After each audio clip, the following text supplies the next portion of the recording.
देखिए, डॉक्यूमेंट्री का विवाद दिल्ली यूनिवर्सिटी से लेकर दिल्ली के अंबेडकर यूनिवर्सिटी तक पहुंच चुका है, जिसकी वजह लेफ्ट के छात्र संगठन एसएफआई का अंबेडकर नगर यूनिवर्सिटी में इसकी स्क्रीनिंग रखा जाना रहा है।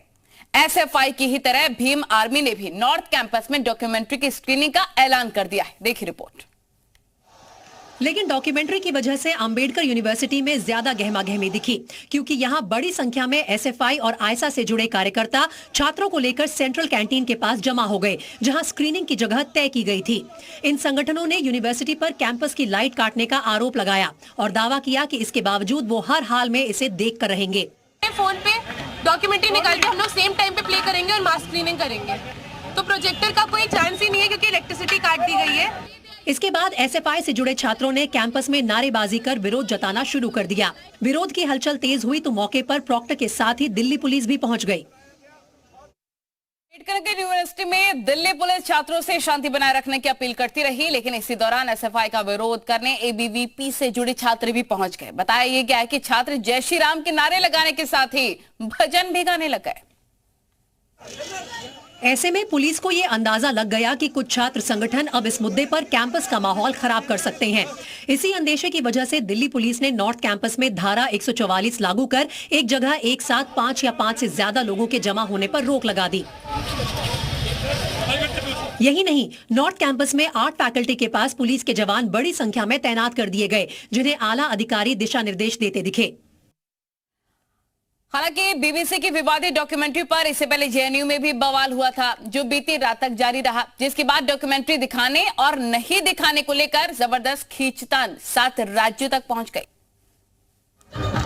हालांकि एक बार फिर ये मुद्दा जेएनयू यानी जवाहरलाल नेहरू यूनिवर्सिटी में तूल पकड़ता दिखा, जब लेफ्ट संगठनों से जुड़े छात्र कैंपस में वही डफली, वैसे ही पोस्टर और वही पुराने नारे के साथ निकल पड़े। बताया गया कि लेफ्ट से जुड़े संगठनों के प्रदर्शन की वजह से कैंपस में बीबीसी की डॉक्यूमेंट्री दिखाने पर लगी रोक हटाने की मांग तो थी ही, साथ ही प्रदर्शनकारियों पर एबीवीपी से जुड़े छात्रों के पथराव के आरोप और जामिया में डॉक्यूमेंट्री दिखाने की मांग करने वाले छात्रों को डिटेन किए जाने का विरोध जताना भी था।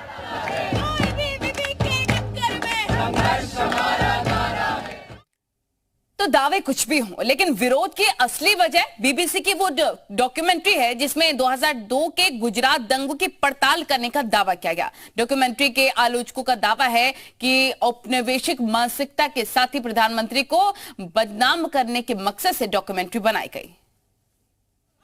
लेकिन बात बात पर प्रधानमंत्री का विरोध करने वालों को इसने मौका दे दिया और सोशल मीडिया प्लेटफॉर्मों पर डॉक्यूमेंट्री पर रोक के बावजूद पहले जेएनयू और फिर जामिया मिलिया इस्लामिया यूनिवर्सिटी के कुछ छात्र संगठनों ने इसकी स्क्रीनिंग का ऐलान कर दिया।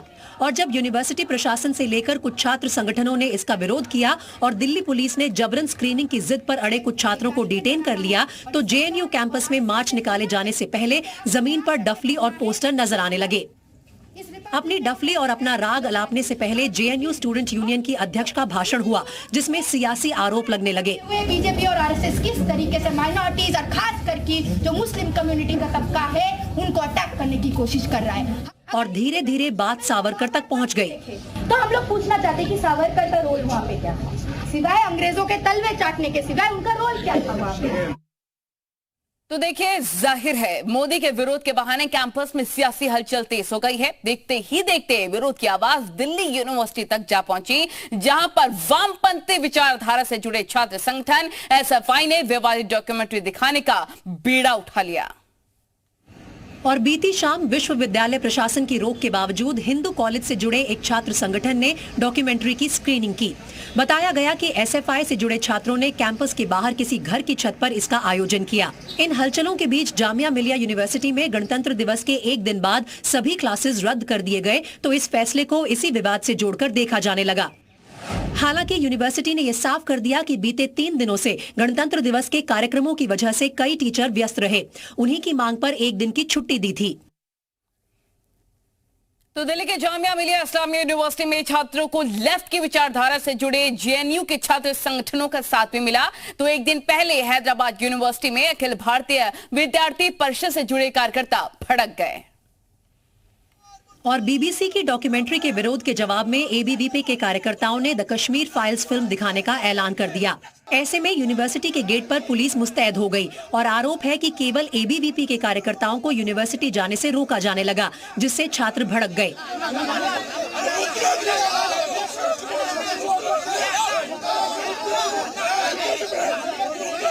एबीवीपी ने यूनिवर्सिटी प्रशासन पर बीबीसी की डॉक्यूमेंट्री दिखाने की छूट देने और द कश्मीर फाइल्स पर रोक लगाने का आरोप लगाया। इसके बाद छात्र विरोध जताने के लिए यूनिवर्सिटी के बाहर गेट पर ही धरने पर बैठ गए।